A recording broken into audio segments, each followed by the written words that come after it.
बिस्मिल्लाहिर्रहमानिर्रहीम। पिछली दफ़ा हमने सम ऑफ़ प्रोडक्ट्स को देखा था कि सम ऑफ़ प्रोडक्ट्स क्या चीज़ होती है, और ये हमने देखा था कि बहुत सारे प्रोडक्ट्स को जब हम सम करते हैं, इसका मतलब ये है कि बहुत सारे एंड गेट्स को जब हम एक और गेट्स में से गुजारते हैं, और ये कह सकते हैं कि बहुत सारे एंड गेट्स की आउटपुट को हम एक एंड गेट की एक और गेट की इनपुट बनाते हैं। जैसे कि ये एग्ज़ाम्पल में हम नीचे देख रहे हैं कि इसमें ये दो प्रोडक्ट्स हैं, इनको एंड किया गया है और इनकी आउटपुट को हमने ये जो बीच में एक और गेट नज़र आ रहा है इसकी इनपुट बनाया है। इसी तरीके से ये दो और एग्ज़ाम्पल्स हैं, इसमें आपके पास कॉम्प्लीमेंटेड और अनकॉम्प्लीमेंटेड दोनों हो सकते हैं। जिस तरह कि ये तीसरी एग्ज़ाम्पल है, इसमें आप देख रहे हैं कि अनकॉम्प्लीमेंटेड फॉर्म भी हो सकती है। इसके अलावा एक और एग्ज़ाम्पल जो आपके सामने आई है वो ये है कि इसमें लाजमी नहीं कि एक से ज़्यादा आपके पास जो है वो प्रोडक्ट हो, एक इनपुट का भी प्रोडक्ट हो सकता है। जैसे कि इस एग्ज़ाम्पल में आप ए को देखें, ये एक इनपुट का प्रोडक्ट है। अब ये तीन के प्रोडक्ट हैं, कॉम्प्लीमेंटेड अनकॉम्प्लीमेंटेड हो सकते हैं। सो हम इसमें, और इसके अलावा हमने ये देखा था कि जो आपके पास सम ऑफ प्रोडक्ट्स की जो टर्म्स होती हैं उनको मिन टर्म्स कहते हैं। मिन का मतलब होता है मिनिमम टर्म्स। मिनिमम इसलिए होती हैं कि आप देख रहे हो कि यहाँ पे एंड गेट हो रहा है और 0 को हमने कॉम्प्लीमेंट कहा था और 1 को हमने अनकॉम्प्लीमेंट कहा था। तो कॉम्प्लीमेंट और अनकॉम्प्लीमेंट के एंड करने से हमें मिनिमम वैल्यू आती है, एक्सेप्ट कि जब तक सब 1 ना हो जाएं। So these terms are known as min terms, और इसको हम छोटे m के साथ लिखते हैं 0 से लेकर 7 तक। ये हमने पिछली दफ़ा देख लिया था। बेसिकली सम ऑफ प्रोडक्ट्स को जो इम्प्लीमेंट किया जाता है, ये भी हमने देखा था कि वो एंड और गेट के साथ इम्प्लीमेंट करते हैं। एंड गेट हमें मल्टीप्लिकेशन या प्रोडक्ट देगा और गेट हमें इसकी सबमिशन देगा। सो इसको हम एंड और लॉजिक कहते हैं, और इससे हम क्या कहते हैं, इसकी फिज़िकल इम्प्लीमेंटेशन करते हैं। फिर ये एक और एग्ज़ाम्पल है, इसमें ये बताया था कि किस तरीके से हमने जितने प्रोडक्ट्स हैं उतने एंड गेट लगा लेते हैं और उन एंड गेट की आउटपुट को अपने और गेट की इनपुट बना लेते हैं। ये हम पिछली दफ़ा देख चुके थे। अब इसके बाद जो नैंड के साथ, नैंड इम्प्लीमेंटेशन के साथ भी हम क्या कर सकते हैं, अपने सम ऑफ प्रोडक्ट्स को इम्प्लीमेंट कर सकते हैं। अब नैंड और नेगेटिव और ये दोनों मिलकर हमारे पास एंड और का सर्किट बनाते हैं, कि मतलब शुरू में हम नैंड गेट्स को लगा लेंगे और बिल्कुल आखिर में नेगेटिव और को लगा लेंगे। और नेगेटिव और क्या चीज़ होती है? नेगेटिव और बेसिकली वो और होता है जिसके इनपुट्स पे हम उसकी नेगेशन या कॉम्प्लीमेंट ले लेते हैं। नैंड गेट कौन सा होता है? नैंड गेट नॉट एंड होता है, उसकी आउटपुट पे हम नेगेशन लेते हैं, और नेगेटिव एंड और जो है उसकी इनपुट पे हम नेगेशन ले लेते हैं। सो नैंड इम्प्लीमेंटेशन से भी आप इसको वो कर सकते हो। अच्छा, ये एक एग्ज़ाम्पल है, ये पीछे हमने जो एग्ज़ाम्पल देखी थी उसको अब हम नैंड की लॉजिक के साथ इम्प्लीमेंट करना चाह रहे हैं। सो इसमें ये करेंगे, आप देख सकते हो कि इसको थोड़ा सा मैं कर लेता हूँ, इनपुट्स को देख लेते हैं। बहरहाल सो ये आप देख सकते हैं कि ये ए एंड बी हो जाएगा। कि यहाँ पे अगर मैं गेट के अंदर इसको लिखूँ तो बेसिकली ये ए एंड बी हो रहा है, लेकिन जैसे मैं इसकी आउटपुट को नेगेट करूँगा तो ये क्या बन जाएगा? ये बन जाएगा ए कॉम्प्लीमेंट और बी कॉम्प्लीमेंट। सो ये इसने इसकी आउटपुट को नेगेट कर दिया। इसी तरीके से नीचे जहाँ पे 3 इनपुट्स हैं, ये 3 इनपुट्स हैं, सो इनको जब मैं एंड से गुजारूंगा तो ये B and C and D हो जाएगा। और जैसे ही इसकी आउटपुट को नेगेट किया जाएगा, इसको यहाँ पे लिख लेते हैं। सो ये क्या बन जाएगा, ये बन जाएगा बी कॉम्प्लीमेंट और सी कॉम्प्लीमेंट और डी कॉम्प्लीमेंट। सो इसको मैं थोड़ा सा इस जगह पे प्लेस कर देता हूँ। सो इस तरीके से ये आ जाएगा।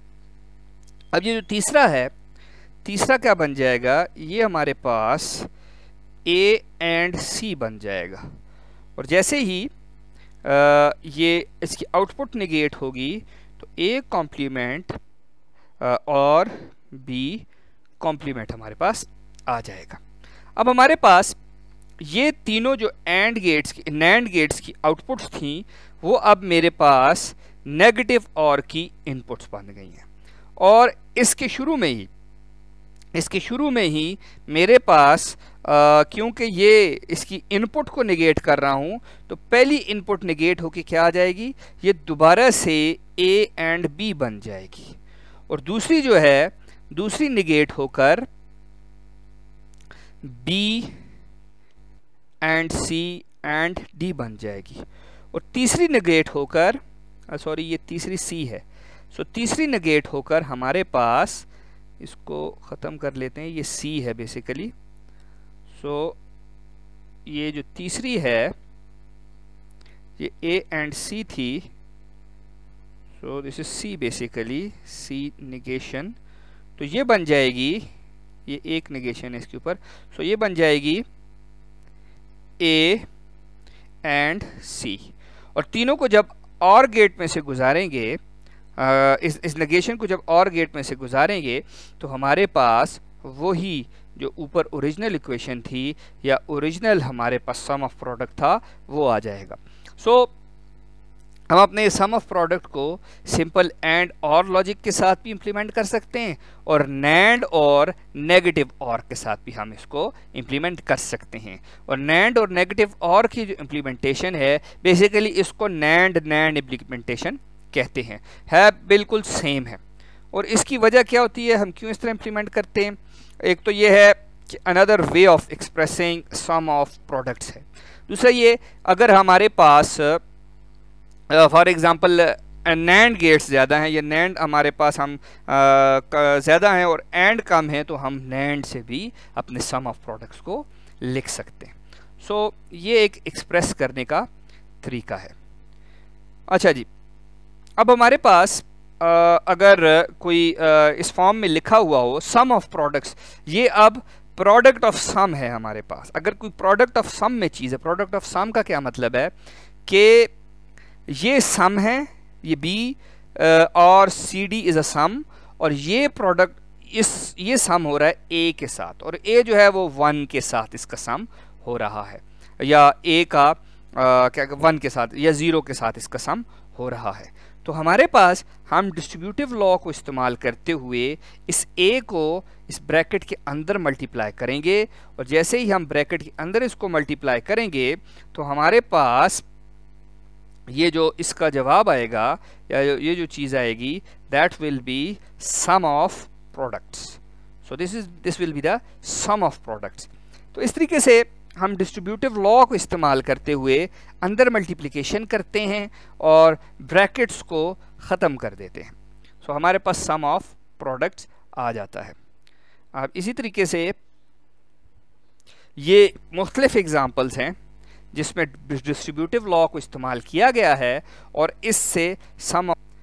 अच्छा, अब देखिए कि इसमें पहला एक प्रोडक्ट मौजूद है, बाकी क्या कहते हैं कि प्रोडक्ट ऑफ सम है, तो उसको अंदर मल्टीप्लाई कर दिया है, तो हमारे पास सम ऑफ प्रोडक्ट आ गया। इसी तरीके से ये प्योर एग्जांपल है, ये जो इसको मैं हाईलाइट कर देता हूँ, ये हमारे पास क्या है, प्रोडक्ट ऑफ सम है।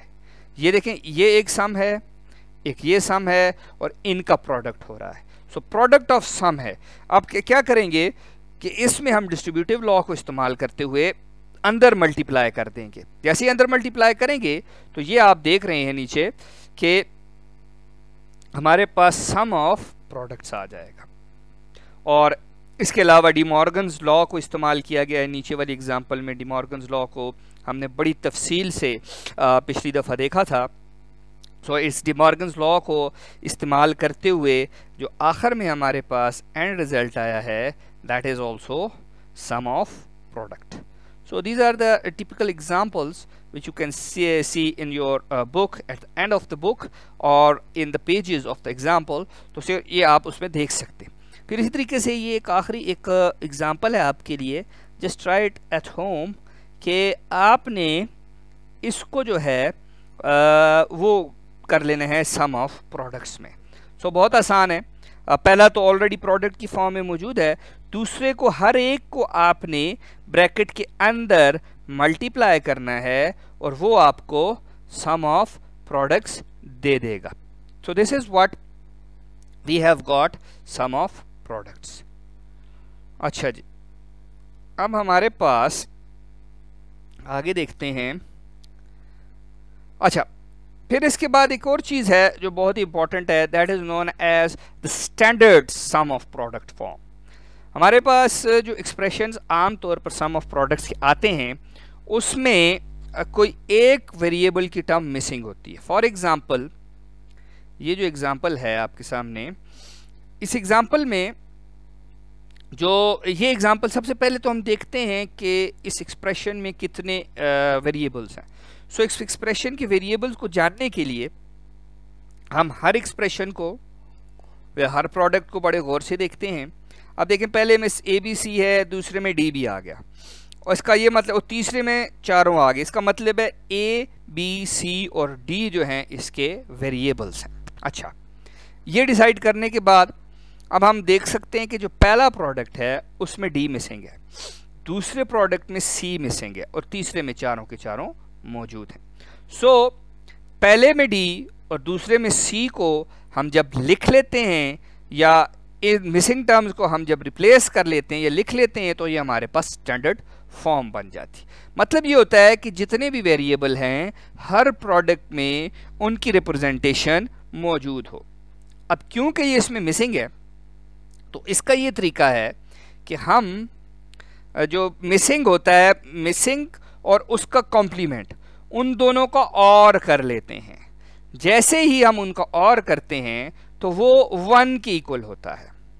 मतलब ये, फॉर एग्ज़ाम्पल D को मैं अगर ये इधर से टेक्स्ट ले लेते हैं. अच्छा जी, D को अगर मैं D और D का कॉम्प्लीमेंट करूं तो ये मेरे पास 1 आता है और आपको पता है मल्टीप्लाई हो रहा है. सो अगर मैं पहले एक्सप्रेशन में जिसमें D मिसिंग है इसमें D और D कॉम्प्लीमेंट करूं तो ये प्रोडक्ट मेरा चेंज नहीं होगा.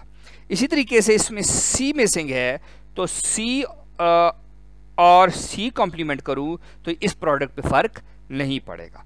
सो हम मिसिंग टर्म्स को इसी तरीके से पूरा कर लेते हैं कि जो टर्म भी मिसिंग है वो टर्म और उसका कॉम्प्लीमेंट आपस में और कर देते हैं. अब इस एग्ज़ाम्पल को क्या कहते हैं कि इलेबोरेट करके बताया गया है. Basically these are the steps कि हम इसमें इस तरीके से करेंगे. सो ये तो इंग्लिश है इसकी, इसको हम करके देखते हैं. अच्छा जी, अब हमने इस एग्ज़ाम्पल में ये जो पहला प्रोडक्ट ले लिया और इसमें D मिसिंग था. सो एग्जैक्टली D और D कॉम्प्लीमेंट जब किया तो हमारे पास ये, क्योंकि इसका ओवरऑल जो इसका प्रोडक्ट आता है वो 1 आता है. सो इस वजह से इस प्रोडक्ट पे कोई फ़र्क नहीं पड़ेगा. ठीक है, इस पूरे प्रोडक्ट पे कोई फ़र्क नहीं पड़ेगा. लेकिन अब क्या होगा कि हम डिस्ट्रीब्यूटिव लॉ को इस्तेमाल करते हुए इस एक्सप्रेशन को D और D कॉम्प्लीमेंट विद और, जब मल्टीप्लाई होगा तो D के साथ होगा और D कॉम्प्लीमेंट के साथ मल्टीप्लाई होगा. सो हमारे पास एक के अब 2 क्या कहते हैं टर्म्स बन गए, ये 2 प्रोडक्ट्स बन गए. लेकिन दोनों में हमारे पास अब चारों वेरिएबल्स मौजूद हैं. सो अब हमारे पास ये मिसिंग टर्म जो थी उसको वो ख़त्म हो गई है. अब कोई टर्म इसमें मिसिंग नहीं रही. इसी तरीके से आगे हम चलते हैं. Let me rub it of. अच्छा, अब आगे हम जब जाएंगे तो इसमें अब ये दूसरा जो प्रोडक्ट था ये जो दूसरा प्रोडक्ट था, इसमें हमने अब सी और सी कॉम्प्लीमेंट को इसके साथ मल्टीप्लाई किया। तो जैसे ही मल्टीप्लाई किया तो मेरे पास उसी तरीके से दो टर्म्स आ गई, और दो टर्म्स आ गई। दोनों टर्म्स जो है दोनों टर्म्स आ तो गई, लेकिन दोनों टर्म्स में आप देख सकते हो कि अभी डी मिसिंग है। इन दोनों टर्म्स में डी मिसिंग है। सो इन दो टर्म्स के साथ दोबारा हमने इस टर्म के साथ अलहदा और इस टर्म के साथ अलहदा हमने डी और डी कॉम्प्लीमेंट को क्या करना है, दोबारा मल्टीप्लाई करना है। तो जैसे ही दोबारा मल्टीप्लाई करेंगे, इन टर्म्स को अंदर मल्टीप्लाई करेंगे, तो हमारे पास एक पूरी लंबी टर्म आ जाएंगी। दो हैं तो दो की चार टर्म्स बन जाएंगी। तो अब हमारे पास क्या बन जाएगा कि इन सारी टर्म्स में सारे वेरिएबल मौजूद होंगे, कोई भी वेरिएबल मिसिंग नहीं होगा। अब क्योंकि ये अलग-अलग प्रोडक्ट्स को हमने लिखा था, अब सारे जितनी भी टर्म्स जो हमने नई टर्म्स बनाई हैं, उन सबको इकट्ठा जब करके लिखेंगे तो वो उस एक्सप्रेशन की क्या बन जाएगी, वो उस एक्सप्रेशन की सम ऑफ प्रोडक्ट बन जाएगी। अच्छा, तो ये आखिर में हमने क्या कर दिया जी, अब सारों को मिला के लिख लिया। तो अब ये इस एक्सप्रेशन की जो पीछे क्वेश्चन में एग्जांपल में दी गई थी, अब इसकी क्या बन गई, सम ऑफ प्रोडक्ट की स्टैंडर्ड फॉर्म बन गई। इसी तरीके से हमारे पास ये एग्जांपल है। अब इस एग्जांपल में भी ये करेंगे कि पहले WXY, सबसे पहले देखेंगे कि नंबर ऑफ वेरिएबल्स कहाँ तक जा रहे हैं। सो पहले वाले में देखेंगे WX कॉम्प्लीमेंट Y है, दूसरे में X complement Y complement Z complement है, तीसरे में WX Y कॉम्प्लीमेंट है। इसका ये मतलब है कि हमारे पास जो इसमें चार वेरिएबल हैं, W भी है, X भी है, Y भी है और Z भी है। सो अब हमने क्या करना है, पहले वाले में हम अगर देखें, इसकी मैं बात कर रहा हूँ, तो इसमें हमारे पास Y की कमी है। सो इसके साथ हम Y और Y कॉम्प्लीमेंट कर देंगे। इसमें W कम है तो W और W कॉम्प्लीमेंट कर देंगे, और इसमें Z कम है तो Z और Z कॉम्प्लीमेंट कर देंगे। सो ये बहुत ही आसान सी एग्जांपल्स हैं। जस्ट एक वो और करके अंदर मल्टीप्लाई कर देना है और जस्ट आपको स्टैंडर्ड फॉर्म आपकी सम ऑफ प्रोडक्ट की मिल जाएगी। ओके, अब एक और इसकी रिप्रेजेंटेशन है। बेसिकली वो जो पीछे हमने पढ़ा था कि कॉम्प्लीमेंट को 0 कहा जाता है और अनकॉम्प्लीमेंट को 1 कहा जाता है। तो बेसिकली इसमें ये बताने की कोशिश की गई है कि जब भी ये जो नोट है दैट इज़ इम्पॉर्टेंट, कि इसमें ये हम बताने की कोशिश कर रहे हैं कि जब हमारे पास नंबर ऑफ वंस एक एसओपी में सम ऑफ प्रोडक्ट में जब इक्वल टू 1 और मोर हो, एक या एक से ज़्यादा वंस आ जाए हमारे पास, अनकम्प्लीमेंटेड आ जाए, तो उसका जवाब हमेशा 1 आएगा। सो ये नोट को आप देख लें कि हमारे पास अगर किसी भी एक्सप्रेशन में एक या एक से ज़्यादा हमारे पास अनकॉम्प्लीमेंटेड फॉर्म आ जाए तो उसका जवाब हमेशा 1 आता है। So that is a very much proven truth. So इसको हम इस तरीके से कर लेते हैं। अच्छा जी, अब आगे देखते हैं।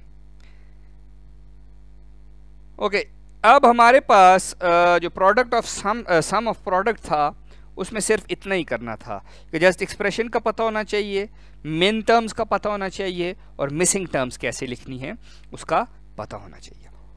अब हम जाते हैं प्रोडक्ट ऑफ सम की तरफ। सो प्रोडक्ट ऑफ सम भी बहुत आसान है, जैसे पीछे एक एग्जांपल भी गुजर चुकी है कि प्रोडक्ट ऑफ सम में हमारे पास क्या होता है कि फॉर एग्जांपल देखें, ये एक सम है, ये दूसरा सम है और दोनों सम को हम प्रोडक्ट कर रहे हैं। मतलब ये एक और गेट है, ये दूसरा और गेट है और इन दोनों और गेट को हम एंड में से गुजार रहे हैं। इसी तरीके से इसमें तीन हमारे पास क्या हैं, तीन और गेट्स हैं, तीन सम्स हो रहे हैं और तीनों को हम प्रोडक्ट ले रहे हैं। और इसी तरीके से नीचे एक्सप्रेशन में भी तीन हमारे पास सम्स हैं, तीन और के आर्गुमेंट्स हैं और चौथा क्या, इन तीनों को क्या कर रहे हैं, हम इनका प्रोडक्ट ले रहे हैं।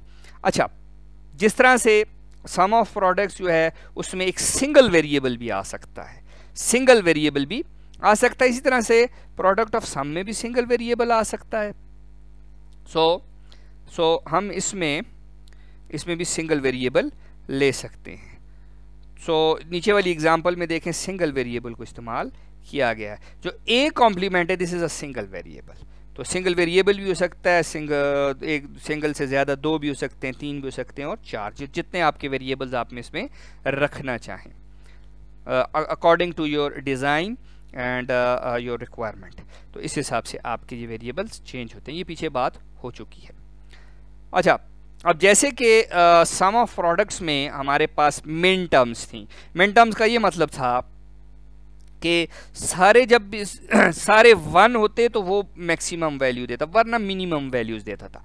अब मैं ये जो प्रोडक्ट ऑफ सम है इनको मैक्स टर्म्स कहा जाता है। मैक्स टर्म्स इसलिए कहा जाता है कि अगर, क्योंकि ये और गेट इसमें यूज हो रहा है, अगर एक भी 1 हो गया तो ये इनका ओवरऑल जवाब या आंसर 1 आएगा। इसको हम मैक्स टर्म कहते हैं। मेन टर्म्स को हम छोटे उसे m के साथ जाहिर करते हैं, जबकि मैक्स टर्म को बड़े m के साथ जाहिर करते हैं। और ये 0 से 7 तक ये हमारे पास होते हैं। अच्छा, इसमें एक चीज़ और नोट करने वाली है, हमारे पास जो कॉम्प्लीमेंट है, कॉम्प्लीमेंट को के वेरिएबल के ऊपर कॉम्प्लीमेंट नहीं ले, सॉरी, 0 के वेरिएबल, 0 इज अनकॉम्प्लीमेंट और 1 इज कॉम्प्लीमेंट। ये बिल्कुल सम ऑफ प्रोडक्ट के उलट है। सम ऑफ प्रोडक्ट में हम क्या करते थे, सम ऑफ प्रोडक्ट में 0 को कॉम्प्लीमेंट लेते थे और 1 को अनकॉम्प्लीमेंट। इसमें 0 इज अनकॉम्प्लीमेंट एंड 1 इज कॉम्प्लीमेंट। तो इसी तरीके से अब ये देख लें कि 0 वाले सारे अनकॉम्प्लीमेंट हैं और 1s वाले सारे क्या हैं, कॉम्प्लीमेंट हैं। इस चीज़ का भी ख्याल रखना है। और बहुत ही क्या कहते हैं कि बड़ी वाज़ेह बात है कि हमारे पास ये जो प्रोडक्ट ऑफ सम है ये कॉम्प्लीमेंट है सम ऑफ प्रोडक्ट्स का। आप देखें, इस पूरे का अगर मैं कॉम्प्लीमेंट लूँ, इस सारे को अगर मैं कॉम्प्लीमेंट कर दूँ, ठीक है, इस सारे का अगर मैं कॉम्प्लीमेंट ले लूँ तो मेरे पास ये इसका एग्जैक्ट कॉम्प्लीमेंट आ जाएगा। इसी वजह से ये एक दूसरे के कॉम्प्लीमेंट है दोनों। इसका अगर मैं कॉम्प्लीमेंट ले लूँ तो ये क्या बन जाएगा, ये मेरे पास बन जाएगा ए कॉम्प्लीमेंट और एंड, बीच में से ऑपरेशन एंड हो जाएगा, बी कॉम्प्लीमेंट सी का कॉम्प्लीमेंट। ये चीज़ बन जाएगी। तो ये आपस में इक्वल है या एक दूसरे के कॉम्प्लीमेंट है। और ज़ाहिर है इसका अगर कॉम्प्लीमेंट ले लूँ तो दोबारा यही चीज़ आ जाएगी। तो इसलिए ये आपस में एक दूसरे के सम ऑफ प्रोडक्ट और प्रोडक्ट ऑफ सम आपस में कॉम्प्लीमेंटेड हैं। अच्छा जी, अब आगे ये है कि हम जैसे उसमें क्या कर रहे थे कि बहुत सारे एंड गेट्स लगा के, जितने एक्सप्रेशंस हैं, जितने प्रोडक्ट्स थे उतने एंड गेट्स लगा लेते थे और उनको एक और में से गुजार लेते थे। अब इसमें एग्जैक्ट उलट है। अब जितने मेरे पास सम हैं उनको मैं क्या करता हूँ, उन सम्स को मैं और में से गुजार लेता हूँ। अब देखें, इसमें 3 सम है, मेरे पास 3 सम है, 3 और गेट्स लग जाएंगे और ये गुजर किस में से रहे हैं, एंड में से प्रोडक्ट हो रही है। तो तीनों के आउटपुट को क्या बना देंगे, हम एंड कर देंगे। और आप इसको देख रहे हो a plus B, so this will be a plus B, a और b और c और d, a और c।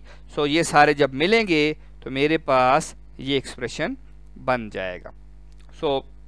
बिल्कुल सिंपल सी चीज़ है, जिस तरीके से उसको किया था, इसका अगर इस पूरे का कॉम्प्लीमेंट लें तो सम ऑफ प्रोडक्ट बन जाएगा।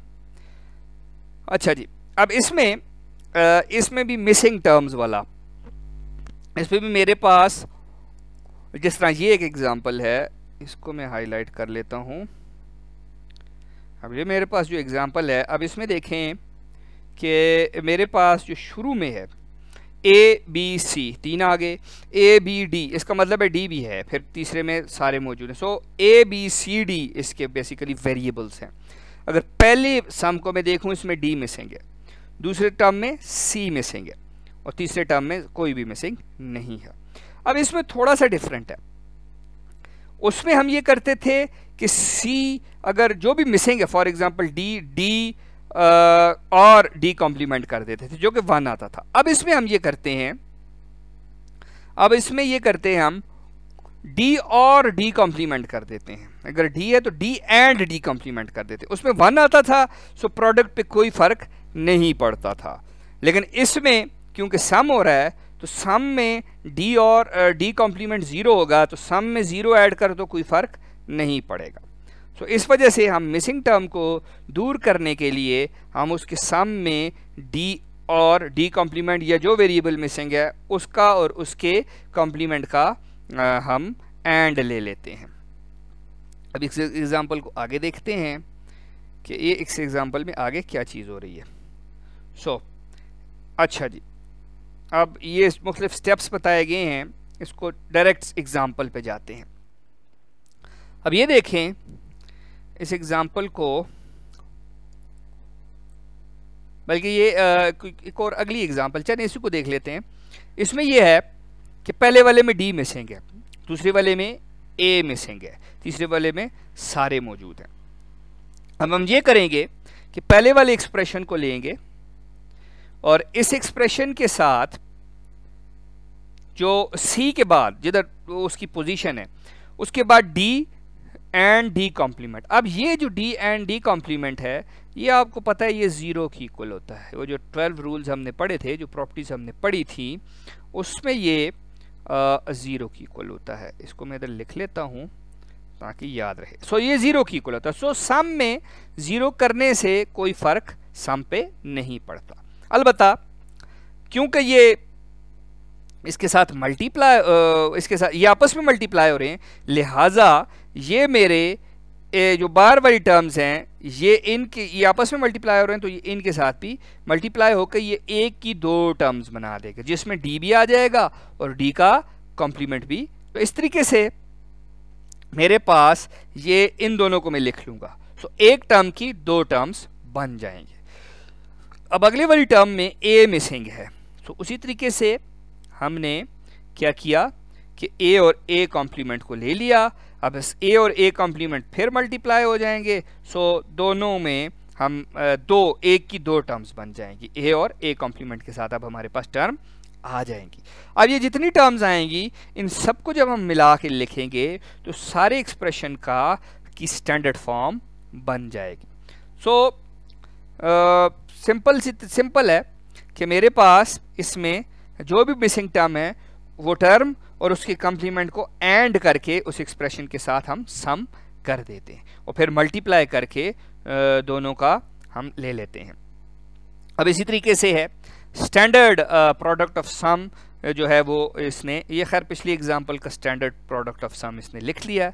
So this is the standard form of product of सम।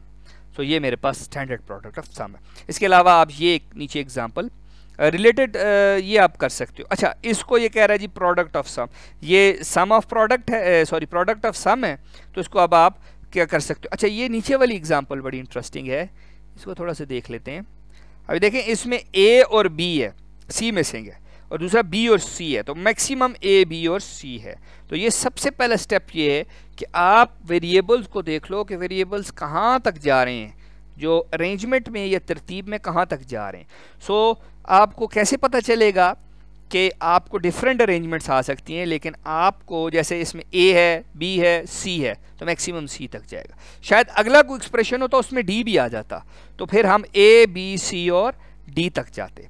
तो इस तरीके से हम पहले वेरिएबल्स को देखते हैं कि वेरिएबल्स कहाँ तक मेरे पास, उनकी रेंज क्या है, कहाँ तक जा रहे हैं, और उसके बाद फिर मिसिंग टर्म को हम ले लेते हैं।